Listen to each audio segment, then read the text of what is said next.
Hola a todos, me llamo Anna Yats y soy profesora del área contable y fiscal del Centro de Estudios Financieros. En esta sesión veremos con ejemplos diferentes asientos relacionados con operaciones interiores y con la liquidación del IVA. En primer lugar, os recuerdo que aquellas empresas que están realizando actividades sujetas y no exentas tienen la obligación de repercutir a terceros el IVA. Ese IVA que están cobrando para ellas no representa ni ingreso ni beneficio, pues se lo deben pagar a Hacienda y lo contabilizarán en la cuenta 477, Hacienda Pública IVA repercutido. Es decir, tengo una deuda con Hacienda. Luego, a la vez, esa empresa soporta una serie de IVAs en los gastos que ella tiene y en las compras que realiza. Ese IVA que soporta, luego habrá que analizar si tiene la condición de deducible o no. Para ello habrá que fijarse, en primer lugar, si dispongo de la factura, que cumpla con el requisito del reglamento de facturación, tanto si es completa como simplificada, y sobre todo si es simplificada, si está cualificada, es decir, si me identifica el NIF de la empresa como consumidor del bien o servicio, y también, por lo tanto, me separa la base de la cuota de IVA. En el caso de importaciones, me haría falta disponer del DUA. Y aparte del registro formal de la factura o bien del DUA, es importante que la operación se recoja en la contabilidad y también el registro de facturas recibidas obligatorio a efectos del IVA. Que esté afecto a la actividad económica. Y otra cuestión importante es qué pasaría, por ejemplo, si yo recibo en el 2015 una factura, por ejemplo, del 2014. La idea sería, ¿el IVA de esa factura me lo podrían poner en la declaración trimestral del 2015, sí o no? Como podemos ver por la normativa legal, no hay ningún problema, porque el derecho a compensarse el IVA desde el devengo es de 4 años, pues me lo podría compensar tranquilamente. Lo que tengo que mirar luego es si realmente, para ver si es deducible y poderlo contabilizar en la cuenta de IVA soportado, es si el tipo de operación figura en el artículo 95 o 96 de la ley de IVA. Pues los dos artículos te dicen que aunque tú factures todo con IVA, ese tipo de operaciones o bien está limitado o no te admite el IVA deducible. Vamos a ver qué operaciones son. El artículo 95 habla de la afectación y habla concretamente del tema de los coches. A nivel de coches de empresa, está claro que hay algunos de ellos que están totalmente afectos a actividad económica, desde un taxi a un vehículo de autoescuela o un comercial, o bien, por ejemplo, furgonetas, etcétera. Ahí no ponemos en duda el tema del IVA, es deducible al 100%. Pero ¿qué ocurre con mandos intermedios o directivos que también lo utilizan en su vida diaria y además se le imputa la nómina renta en especie? Pues en estos casos la norma del IVA dice lo siguiente, pues va a admitir, como está parcialmente afecto, no totalmente afecto, la deducción de un 50% sin exigir ningún tipo de prueba. Pero la empresa, si quiere hacer un porcentaje de deducción superior, en definitiva, en una inspección tendría que aportar algún tipo de prueba, como podría ser una relación diaria de cuando se coge el coche, cuántos kilómetros hacemos con el coche, para demostrar que a lo mejor me aplico un grado de afectación de un 80% al negocio y no del 50%. Otra cuestión importante es que aparte de no deducirte el IVA de la compra, del renting o del leasing, es que eso afecta a todos los gastos relacionados con este coche. De que si lo llevo al taller, o la gasolina, o el parking, o las autopistas, también es deducible solamente el IVA el 50%, teniendo la factura identificada, etcétera, etcétera. Tampoco es deducible el IVA que pago, en este caso nada, en la compra de joyas. O, por ejemplo, el IVA que se autoconsume en la empresa de alimentos, bebidas y tabaco. Sería el caso de la empresa que tiene a disposición de sus trabajadores de forma gratuita garrafas de agua o cápsulas para el Nespresso o bien galletas o comida. Por más que tuviera una factura detalladísima con el nombre de la empresa y el IVA separado, eso va a permitir reducirse el gasto en el impuesto de sociedades, pero el IVA no. Eso implicará que el gasto hay que contabilizarlo por el total. Lo mismo ocurre con entradas de espectáculos, pues todo el tema del teatro, música, fútbol, lo mismo, el IVA no es deducible. Tampoco es deducible el IVA en el tema de atenciones a clientes o a empleados, lo que implica que en la cena de Navidad, por ejemplo, pues el IVA del restaurante hay que sumarlo con mayor gasto, no lo podemos deducir, o lotes navideños, o por ejemplo aquella empresa que paga una serie de plazas de parking para que puedan sus empleados gratuitamente aparcar el coche. Pues en estos casos ese IVA tampoco es deducible. Y luego queda por último el tema viajes y restaurantes. Aquí hay una condición, que para que el IVA sea deducible, el gasto debe ser deducible en el impuesto de sociedades o en IRPF. Es decir, si celebramos una convención en un hotel en jornada laboral, por decirlo así, que nos reúne a X empleados y nos hacen un seminario de actualización tributaria o nos fijan los criterios a nivel comercial, a nivel de grupo, los directivos de la empresa, etcétera, evidentemente no hay ningún problema en deducirse el IVA, pues esa factura está cualificada, se supone, como el gasto es deducible en sociedades, el IVA ya es deducible. Si he cogido el AVE para ir a ver a un cliente que lo tengo en Zaragoza o en Madrid o en Sevilla, evidentemente está justificado. El gasto es deducible en sociedades, el IVA es deducible. A continuación vemos con una serie de ejemplos cómo se contabiliza esa idea de que el IVA no me lo puedo deducir. Tengo ahí la factura de los lotes navideños, que digo, la empresa tendrá esa factura, está identificada con la empresa, separa el IVA, pero por el artículo 96 anterior que hemos comentado, ese IVA a la empresa no se lo puede deducir. ¿Qué está haciendo por tanto el contable en este caso? Sumarlo al gasto. La cuenta 629 o la que tengáis abierta, para este tema la contabilizáis por el total con el IVA incluido. Aquí he puesto el ejemplo, ¿qué pasaría o cómo se haría el apunte si en lugar de ser un gasto corriente fuera un bien de inversión? Lo que comentamos del coche. La empresa compra un coche al concesionario para un directivo.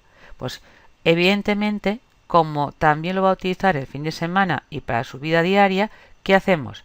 Aplico la regla general del artículo 95, que es solo me voy a deducir el 50% de ese IVA.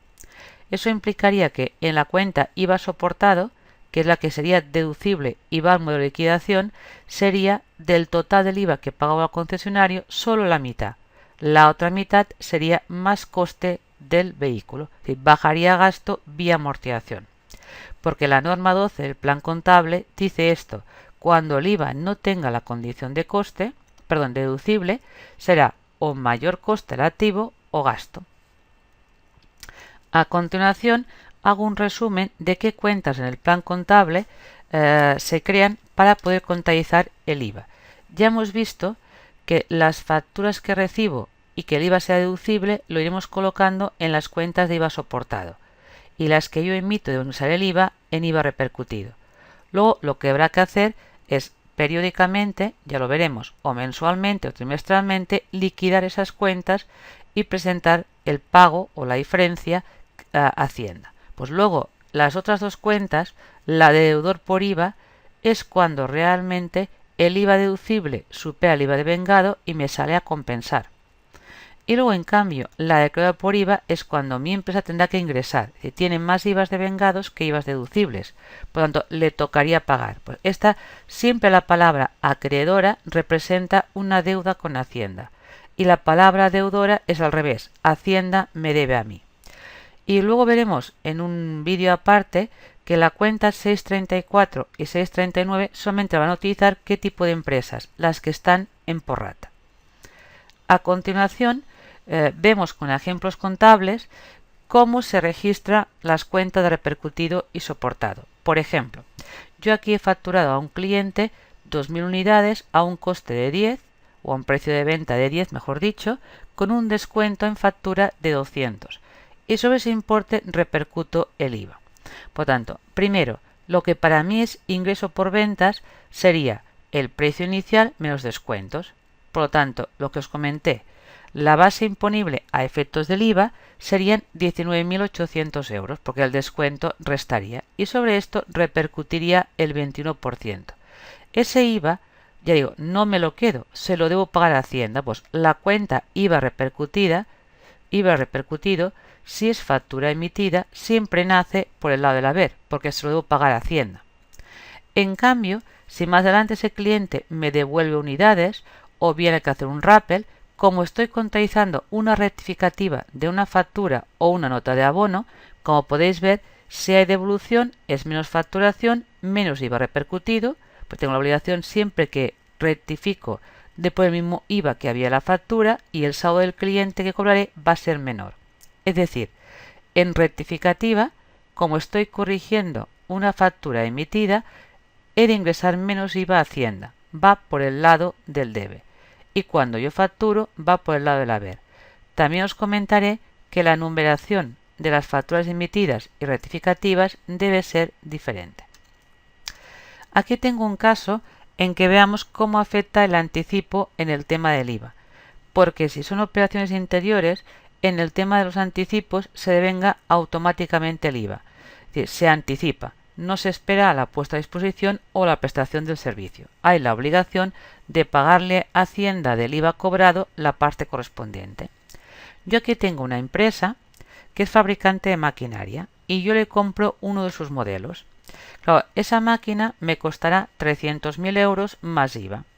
El fabricante, acordamos que en el momento que confirmo el pedido, le adelante 100.000 euros y el IVA de 100.000 euros. La idea sería, yo estoy haciendo el pago del anticipo en el mes de abril y la entrega de la máquina se produce a finales de junio. Pues tendríamos que hacer esto, emitir dos facturas porque hay dos cobros y por lo tanto en la primera factura del anticipo también repercutir IVA. Y lo que vemos aquí es que lo que ocurre que cuando le cobro los 100 más el IVA, como no he entrado en la maquinaria, para mí no es facturación, es anticipo de clientes. Pero ese IVA repercutido ya hay que ingresarlo en el segundo, en este caso, trimestre, o sea, hago declaraciones mensuales en el mes de abril. Luego, aquí hay el asiento del cobro del anticipo y luego a continuación habría la entrega de la maquinaria. La entrega de la maquinaria tendríamos, hay salida del almacén, venta de productos terminados y fijaros que en el IVA repercutido, como ya facturé IVA de los 100.000 euros, la base para la segunda factura sería de los 200.000 de la parte pendiente. Aplico el anticipo y tengo lo que queda por cobrar del cliente. De que los anticipos devengan IVA. Por el lado de la otra empresa que compra, claro, para ella es una compra inmovilizado. Lo da de alta como anticipo inmovilizado y como dispone de la factura y lo ha pagado, ese IVA soportado es deducible, con lo cual lo está poniendo ya en IVA soportado deducible los 21.000 euros. Para ella, claro, es un derecho de cobro, nace por el debe. Y cuando reciba la máquina, lo mismo, de la segunda factura, que el IVA se aplicaría sobre la parte que no había pagado, pues también se deduciría el IVA sin problemas. Solamente es para ver que cuando en anticipo el IVA se adelanta. Pero que quede claro, la parte del que paga el anticipo, para poderlo separar y podérselo deducir, hace falta que disponga de la factura. Si no tuviera la factura, no podría separar el IVA. En cambio, la otra parte que cobra, independientemente que factura o no, tiene la obligación de ingresar el IVA a Hacienda. Aquí tengo también más ejemplos con facturas de IVA, en este caso deducible. Pago un alquiler y en el alquiler hay un IVA. Pues ese IVA que es soportado deducible sin problemas de un local de negocio, lo voy agregando a la cuenta de 472, IVA soportado. Y como Hacienda me lo debe a mí, es derecho de cobro, nace por el debe. Y si fuera una rectificativa o nota de abono porque un proveedor me hace un rappel, como es el siguiente ejemplo, como es una rectificativa, la idea es, tengo menos deuda con el proveedor, es rappel y tengo menos IVA deducible. Pero claro, o el proveedor ya me lo paga ese IVA, o de alguna forma si le debo dinero, pagaría menos. Por tanto, ese menos IVA que tengo que pagar no me lo puedo compensar de Hacienda. Que las notas de abono siempre corrigen en definitiva las facturas y por lo tanto van al contrario de cómo contabilizamos el IVA de la factura. Otra cuestión también a comentar sería qué pasa si una empresa recibe una factura donde el tipo de IVA no es del territorio de aplicación del impuesto, es de un país comunitario. Pues la normativa comunitaria permite y establece que si el IVA es comunitario y es entre empresarios, se pueda reclamar la devolución directamente a la agencia tributaria del país donde se ha ingresado ese IVA, pero pasando siempre por la página web de la agencia tributaria del país donde reside el que ha pagado el IVA. Aquí en España, el modelo que tenemos para reclamar ese IVA comunitario es el modelo 360. Sería, por ejemplo, yo tengo aquí una compañía de Zaragoza que asiste o acude a una feria que está en Milán. Eso implicó que ha pagado gastos de alquiler del stand, alquiler de coches, hoteles, restaurantes, pues tiene una serie de facturas con el IVA italiano. Tengo 15.000 euros en facturas que incluyen IVA al 22%. Claro, ese IVA al 22%, como se ha consumido en Italia, se devenga ahí, pues es donde se presta el servicio. Pero yo soy empresario y para mí los IVAs no son coste. Pues ¿qué puedo hacer? Pues en el mismo trimestre incluso reclamar la devolución de ese IVA a Italia. Eso sí, yendo a la página de la Agencia Tributaria Española y rellenando el modelo 360, que me va a pedir los datos de mi empresa, escanear esas facturas y luego en un plazo de 15 días reenvía la información a la Agencia Tributaria Italiana, que en un plazo de 4 meses debe pagarte ese IVA. ¿Cómo lo contabilizo yo si voy a hacer ese procedimiento? Es decir, voy a reclamar la devolución de esos IVAs. Primero, hago lo mismo, solamente pongo a gasto lo que es la base de esos gastos, es decir, los 15.000 euros. Lo que ocurre que el IVA que me debe Italia no lo puede poner en la cuenta de soportado, porque no va al modelo 303. Pues dentro de las cuentas de Hacienda, donde hay el tema de devolución de impuestos, que es la 4709, yo me inventaría una subcuenta y ahí crearía esta idea de Hacienda Pública Italiana me debe un IVA al 22%. La idea es tener un control de una cuenta de Hacienda conforme he de cobrar 3.300 euros. La mantendré abierta hasta el día que Italia me abone el importe de ese IVA. Si la cantidad que me abonara fuera distinta, porque a lo mejor en Italia parte de más restaurantes no toca devolverme el IVA, pues la diferencia la pasaría a gasto.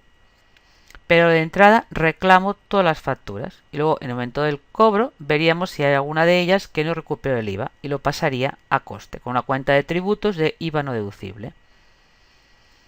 Aquí tenéis un poco la visión de qué países somos comunitarios y qué tipo de IVA hay actualmente en el comunitario. Y luego habría que hablar en el módulo 303 cómo va la información. Porque sobre todo lo que quiero remarcar es que desde el 2014, sobre todo el modelo tiene mayor información y mayor detalle de las operaciones. Es decir, tanto en el IVA devengado como en el IVA deducible han incorporado una línea especial para las facturas rectificativas. ¿Veis? Aquí pone modificación de bases y cuotas, tanto en régimen general como en recargo de equivalencia. Pues antes esto iba todo junto, pero ahora saben perfectamente qué estamos facturando y qué estamos rectificando. Tienes total de bases incluidas rectificadas y total de cuotas. Pues también hay mayor información en todo el tema de intracomunitario. Están agregando servicios y bienes y el resto de casos que no sean comunitarios y se invierta su pasivo va en una línea separada. Así que todo esto antes iba junto, ahora en el propio módulo 303 de alguna forma ya existe el detalle aparte del resumen anual del 390. También pasa lo mismo en los IVAs deducibles, que aparte de separar como hace tiempo que están haciendo gastos de bienes de inversión, tanto en importaciones como en operaciones interiores, también de alguna forma hay una línea nueva que es rectificación de deducción. Pues todas las rectificativas relacionadas con IVA soportados ocupan esta línea, diferente al resto. Pues hay más información detallada en relación con las notas de abono o facturas rectificativas.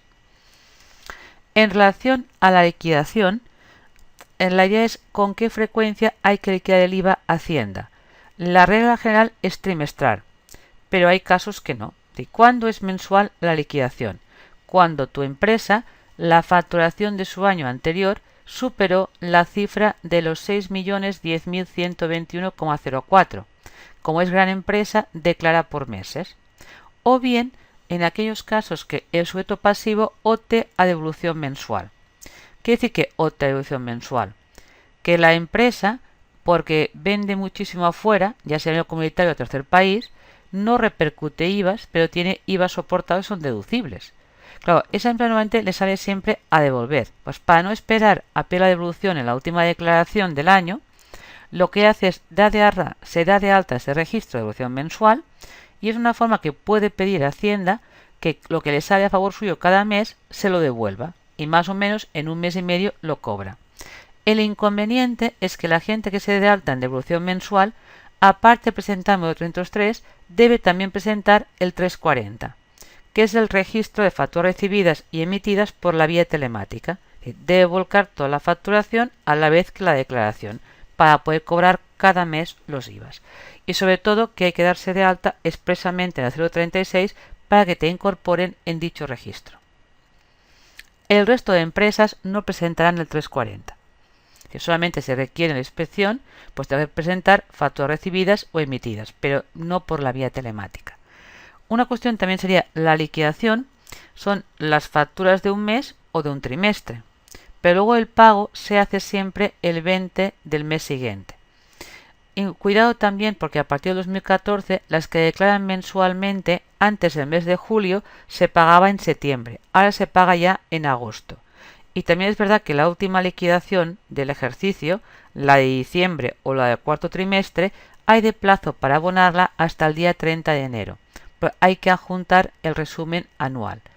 Que la novedad para el año 2015 es que la gente que está en simplificado o módulos o que siga el arrendamiento de bienes inmuebles de naturaleza urbana no debe presentar el 390. Los incorpora una casilla más adicional en el 303 del último trimestre, pero ya se exime de presentación del 390. Y un poco acabando con los trámites del IVA, nos quedaría solamente en el mes de febrero informar de las operaciones interiores siempre y cuando el volumen de operaciones anuales supere ¿qué cifra? 3005,06. Es el módulo 347. Cuidado porque aquí hay que desglosarlo por trimestres y separar entregas de lo que serían compras, pero solamente de aquel tipo de empresas cuya relación anual supere esa cifra.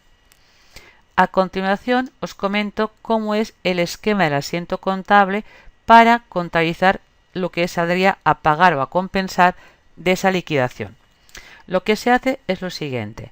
Yo tengo abiertas durante ese trimestre o ese mes las cuentas de repercutido o soportado. Pues he de hacer esto, saldarlas a cero. Es decir, todas las cuentas repercutido, como tiene un saldo acreedor, la cierro por el lado del debe. Y las de IVA soportado al revés. Como nacen como hecho de cobro, nacen por el debe, las cierro por el lado del haber. De esa forma me quedan los códigos con saldo a cero para recoger luego las facturas del periodo siguiente. Y la diferencia entre ambos importes, si sale a pagar, lo contabilizamos en acreedor por IVA. Y si sale a compensar, crear una cuenta de deudora e indicando ese derecho de qué declaración es, primer trimestre de 2015 o primer mes del 2015 o del periodo que sea. Es importante crear sus cuentas cuando sale a compensar porque ese derecho caduca a los 4 años. Pues para ir controlando ese plazo de 4 años cuando se acerque el vencimiento. Vamos a verlo con un ejemplo. Yo aquí os he puesto, pongamos que en el primer trimestre del año 2015, por ejemplo, nos salieran IVAs devengados por valor de 10.000 euros y en cambio tengamos IVAs deducibles por 12.000. Pues nos saldría en principio a compensar. Es decir, cerraríamos los IVA repercutidos, cada uno con su cuenta. Lo mismo los IVA soportados, porque en la vida real tenemos subcuentas por cada tipo de IVA o por cada tipo de hecho imponible, que es intracomunitario, importación, etc. Pues cerremos todas las cuentas. Y la diferencia, como es a favor mío, pues abro la 4700 que recogería la diferencia favorable, es decir, deudora por IVA, del primer trimestre del 2015. Evidentemente, mi empresa esto lo arrastrará. Es decir, no puede pedir la devolución. No estamos en la última declaración del ejercicio. Solamente tiene la opción de poderlo compensar en la próxima declaración. Que además veremos que acabo compensando. Pues el segundo trimestre sería en definitiva, he devengado 9.000 euros en IVA y tengo en deducibles 6.000. Pues por las facturas de abril, mayo y junio tocaría pagar 3.000 euros. Pero veremos que acabo primero compensando 2.000 y solamente pago 1.000. Es decir, como os comento, las facturas de abril, mayo y junio harían total de repercutido, lo cierro por el debe, total de soportado. Hay una primera diferencia que sería pagar 3.000 euros. Pero a continuación, ¿qué hago directamente? Como hace el modelo, no pagarás 3.000 porque te vas a compensar lo del trimestre anterior. Pues disminuyo el pasivo por los 2.000 que me debía Hacienda de la declaración del primer trimestre. y eso hace que me quede abierto solamente la deuda con Hacienda por 1.000 euros, que es la cantidad que ingresaré el 20 de julio. Y cuando haga el pago el 20 de julio, hago esto, cierro la de acreedora por IVA contra bancos. Pues sería un poco ese el esquema que seguimos para hacer la liquidación a nivel contable de los IVAs. Y por último, comentaros que aparte del modelo de declaración, de los resúmenes y los registros, es muy importante tener presente todo lo relacionado con el reglamento de facturación. Pues aquí os comento brevemente qué tiempo tienen los empresarios para facturar. Pues si es un particular, en el momento que se realiza la entrega del bien, hay que facturarlo. Pero si es una empresa, pues desde que se realiza el servicio o se le entrega el bien, se lo puedo facturar o a final de mes o primera quincena del mes siguiente. También hay que cumplir con todos los requisitos que exige el reglamento de facturación en cuanto al contenido de la factura, según sea completa o simplificada. Y no olvidarme que los anticipos a nivel interior devengan IVA y también de alguna forma registrarlos correctamente y de forma correlativa en facturas recibidas e emitidas. Sobre todo también numeración distinta entre lo que son facturas y lo que son rectificativas, para llevar un mejor control en caso de una inspección que la recaudación ha sido la correcta. Muchas gracias por vuestra atención y nos veremos en próximos vídeos.